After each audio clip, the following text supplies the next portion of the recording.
મહેસાણા ખાણ ખનીજ વિભાગની સફળ કામગીરી જોવા મળી હતી।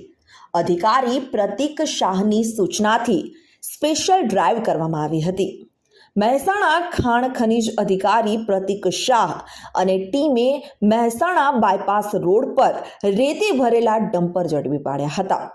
નુગર ચોકડી પાસે ઝડપેલા ડમ્પરોને કાંટા પર તોલાવ્યા બાદ કાર્યવાહી કરવામાં આવી હતી, જેમાં પાસ પરમિટ વગર એક ડમ્પર, ઓવરલોડ 4 ડમ્પર સહિત 5 ડમ્પરોને સીઝ કરવામાં આવ્યા છે।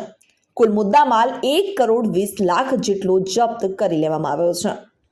આવી જ રીતે જો ખાણ ખનીજની ટીમ સક્રિય રહે તો બેફામ બનેલા ઘણા ખનન માફિયાઓ ઝડપી શકાય છે। કાર્યવાહી કરીને ટોટલ કેટલી ગાડીઓ પકડવામાં આવી? આજે અમારા અધિકારી શ્રી પ્રતિક શાહની સૂચનાથી સ્પેશિયલ ડ્રાઈવ કરી હતી અને ફતેપુરા સર્કલથી 12 જેટલી ગાડી પકડી હતી। ત્યારબાદ વજન કાંટો કરેલો અને 5 જેટલી ગાડી જે છે એમાં એક વિધાઉટ રોયલ્ટી છે અને બાકીની ઓવરલોડ છે, એ બધી સીઝ કરીને અહીંયા નુગર સર્કલ જે પ્લાન્ટ છે તેમાં રાખી દીધી છે। અંદાજે કેટલો મુદ્દામાલ હશે? અંદાજે 1 કરોડ 20 લાખ જેવો મુદ્દામાલ છે।